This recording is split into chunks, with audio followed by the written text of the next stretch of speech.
यह कहानी जूलियट नाम की एक लड़की की है जिसे एक दिन कॉलेज में एक लड़के से प्यार हो जाता है। वह लड़का सिर्फ इसकी खूबसूरती से खेल रहा है। तो आखिर इनके बीच क्या क्या होता है, देखते हैं इस कहानी से। कहानी की शुरुआत जूलियट को दिखाने से होती है जिसका स्कूल आज खत्म हो गया, इसलिए इसे शहर से बाहर दूसरे स्कूल में एडमिशन लेने जाना। यहाँ पर हम इसकी मॉम को देखते हैं जिसे जूलियट की हमेशा फिक्र रहती है। जूलियट का पहले से ही नोवा नाम का एक बॉयफ्रेंड है जिसे कि जूलियट के लिए इसकी मॉम ने ही सिलेक्ट किया था। इसके बाद यह तीनों एक गाड़ी में बैठकर शहर से बाहर कॉलेज की ओर रवाना हो लेते हैं। जूलियट की मॉम को काफी डर था क्योंकि जूलियट पहली बार घर से दूर जा रही थी। इसे बाहरी दुनिया के बारे में ज्यादा कुछ नॉलेज भी नहीं थी। खैर, थोड़ी देर बाद ये सभी पहुंच जाते हैं। यहाँ पर हम जूलियट के रूममेट को देखते हैं जो कि थोड़ी अलग तरह की लड़कियां थी। जूलियट की मॉम को ये लड़कियां बिल्कुल भी पसंद नहीं आती और जूलियट को कहती है कि मैं तुम्हें इन लड़कियों के साथ नहीं रहने दे सकती। लेकिन जूलियट कहती है, मॉम तुम मुझ पर विश्वास करो, मैं सिर्फ अपनी पढ़ाई से मतलब रखूंगी। इसलिए इसकी मॉम इसकी बात को मान जाती है। अगले दिन जूलियट जब कॉलेज आती है तो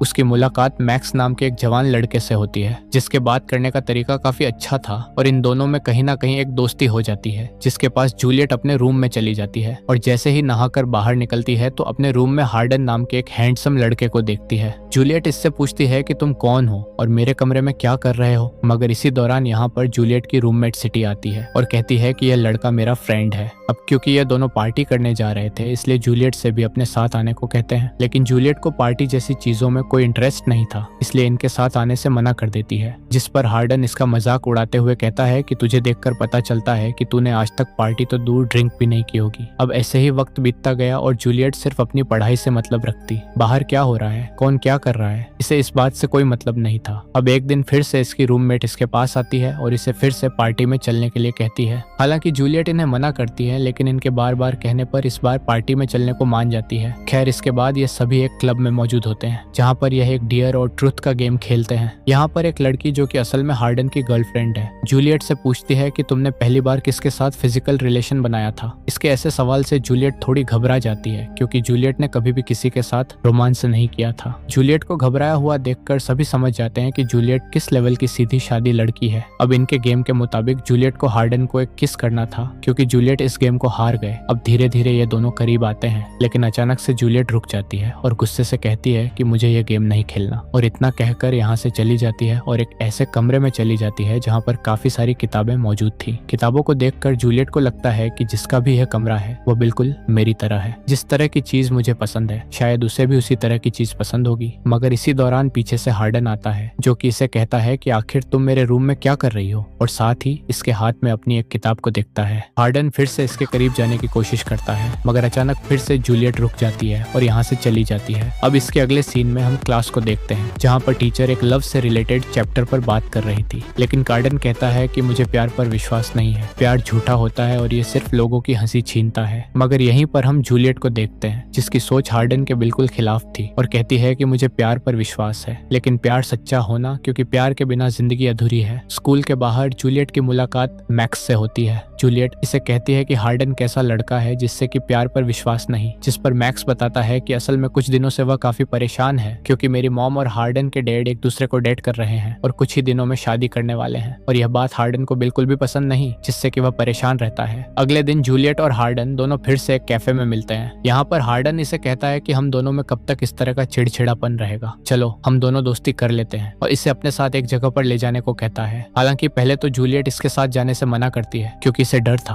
कि यह लड़का मेरे साथ कुछ ऐसा वैसा ना कर दे, मगर इसके बार बार कहने पर इसके साथ जाने को मान जाती है। दोनों गाड़ी में बैठकर एक जंगल के रास्ते से निकल पड़ते हैं और यहीं से शुरू होती है एक कहानी की नई शुरुआत। थोड़ी देर में दोनों एक झील के पास पहुंच जाते हैं। हार्डन बिना सोचे समझे अपने कपड़े उतारकर झील में कूद जाता है और जूलियट को भी आने को कहता है, लेकिन जूलियट कहती है कि मेरे पास और कपड़े नहीं है, जिस पर हार्डन कहता है कि तुम मेरी शर्ट को पहनकर आ सकती हो। इसलिए जूलियट इसकी शर्ट को पहनकर झील में आ जाती है। यहाँ पर जूलियट इससे पूछती है कि तुम दुनिया में सबसे ज्यादा प्यार किसे करते हो, जिस पर हार्डन कहता है कि मैं सबसे ज्यादा प्यार खुद से करता हूँ क्योंकि मुझे किसी और पर विश्वास नहीं है। ये दोनों बातें करते करते धीरे धीरे करीब आने लगे और पहली बार दोनों एक साथ अच्छा सा टाइम स्पेंड करते हैं। उसके बाद दोनों झील के बाहर होते हैं। यहाँ पर हार्डन इसकी बॉडी को टच कर रहा था जिससे कि जूलियट के शरीर में आग सी लगने लगती है, जिससे हार्डन को समझ आ जाता है कि आज तक इसे कभी भी इस तरह से नहीं छुआ और खुद अपने आप को रोक लेता है और कहता है कि हमें इस काम को करने के लिए एक दूसरे को पहले अच्छे से जान लेना चाहिए। इसके बाद दोनों एक रेस्टोरेंट में बैठकर हंसी खुशी बातें कर रहे थे। अब एक दिन यहाँ पर जूलियट का बॉयफ्रेंड नोवा आता है। दोनों एक दूसरे को देखकर काफी खुश थे, मगर नोवा कहीं ना कहीं उलझी हुई थी क्योंकि अब जूलियट को हार्डन से प्यार हो गया था। लेकिन इसकी हिम्मत नहीं थी कि मैं इसके बारे में नोवा को बता सकूं। अब रात को यह सभी एक साथ बैठे होते हैं और एक गेम खेल रहे थे, मगर इसी दौरान एक लड़का जूलियट के साथ बदतमीजी करने लगता है। ये सब हार्डन से देखा नहीं जाता और लड़के से फाइट करने लगता है, जिससे कि यहाँ का माहौल एक लड़ाई झगड़े में बदल गया। उसके बाद दोनों घर में मौजूद होते हैं। यहाँ पर हार्डन, जिसे कि प्यार जैसी बातों पर विश्वास ही नहीं था और अब धीरे धीरे जूलियट के ख्वाबों में डूब चुका था, यहीं पर दोनों बातें करते हुए एक दूसरे के करीब आ जाते हैं और इस पल को एक साथ स्पेंड करते हैं। इसके बाद सुबह देखते हैं जहाँ पर जूलियट के पास नोवा की काफी मिस कॉल आई हुई थी और जैसे ही घर से बाहर निकलती है तो नोवा इससे मिलने यहाँ पर आया हुआ था और पूछता है कि कल रात तुम अचानक कहाँ चली गई थी। मगर इसी दौरान पीछे से हार्डन भी आ जाता है। ये देखकर नोवा सारी कहानी समझ जाता है कि असल में जूलियट मुझे धोखा दे रही थी और गुस्सा होकर यहाँ से चला जाता है। जूलियट अब पूरी तरह से टूट चुकी थी क्योंकि नोवा इसकी जिंदगी का एक अहम हिस्सा था, जो कि अब एक ही पल में इससे दूर हो गया। अब यह दोनों काफी दिन एक साथ हंसी खुशी बिताते हैं। अब एक दिन यह दोनों एक रूम में एक साथ होते हैं, मगर इसी दौरान आज के दिन यहाँ पर जूलियट की मॉम आ जाती है और इन दोनों को एक साथ देख लेती है।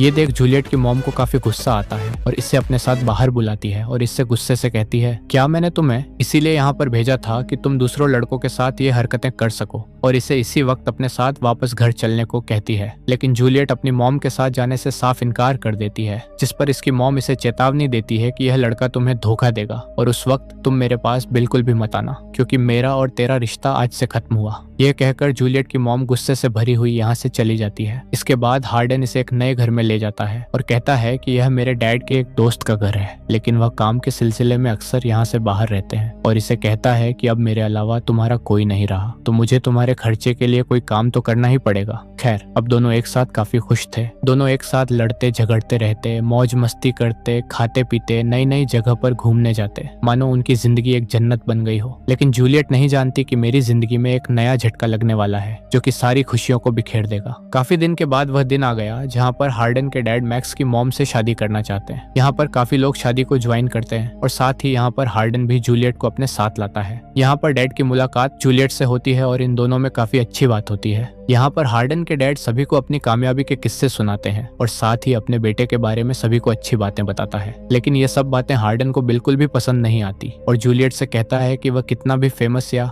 कामयाब आदमी हो जाए, लेकिन मेरी नजर में वह हमेशा एक बुरा इंसान रहेगा, क्योंकि उसने मेरी माँ को एक गरीब खाने में छोड़ रखा है, इसलिए वह मेरे लिए एक दुश्मन की तरह है। हार्डन यहाँ पर काफी गुस्से में था, इसलिए जूलियट इसे शांत करने के लिए अपने साथ एक अलग रूम में ले आती है और फिर से दोनों एक दूसरे के करीब आ जाते हैं। अब एक दिन जूलियट देखती है कि हार्डन के फोन पर मॉली नाम की एक लड़की का मैसेज आ रहा है। असल में मॉली वही लड़की है जो कि पहले हार्डन की गर्लफ्रेंड थी। इसी दौरान यहाँ पर हार्डन आ जाता है और कहता है कि मुझे किसी काम के सिलसिले बाहर जाना है। हालांकि जूलियट इससे पूछती है कि तुम कहाँ जा रहे हो, लेकिन हार्डन बिना कुछ बताए यहाँ से चला जाता है। अब काफी रात हो गई थी, लेकिन हार्डन अभी तक घर नहीं लौटा, जिससे अब जूलियट को उसकी फिक्र होने लगी। इसीलिए खुद उसे ढूंढने के लिए बाहर निकल पड़ी। इसे पता था कि हार्डन अक्सर एक रेस्टोरेंट में रहता है, इसलिए जूलियट बिना वक्त गंवाए वहीं पर चली जाती है, जहाँ पर देखती है कि हार्डन अपने सभी दोस्तों के साथ रेस्टोरेंट में बैठा है। यहाँ पर हम मॉली नाम की लड़की को भी देखते हैं, जो कि पहले हार्डन की गर्लफ्रेंड, लेकिन अब हार्डन जूलियट को पसंद करता है, इसलिए मॉली को इन दोनों से नफरत है। यहाँ पर मॉली जूलियट को एक वीडियो दिखाती है और यह वह वीडियो थी जहाँ पर इन्होंने ट्रूथ और डेयर का गेम खेला था, जिस दौरान जूलियट ने हार्डन से किस करने से मना कर दिया था, जिससे हार्डन की कहीं ना कहीं बेइज्जती हो गई थी। जिस पर हार्डन ने सभी से कहा था कि मैं एक दिन इस लड़की को अपने झूठे प्यार के जाल में फंसा लूंगा और आखिर में उसे धोखा दे दूंगा, जिससे सभी को यह पता लग जाए कि हार्डन लड़कियों के मामले में कितना फेमस है।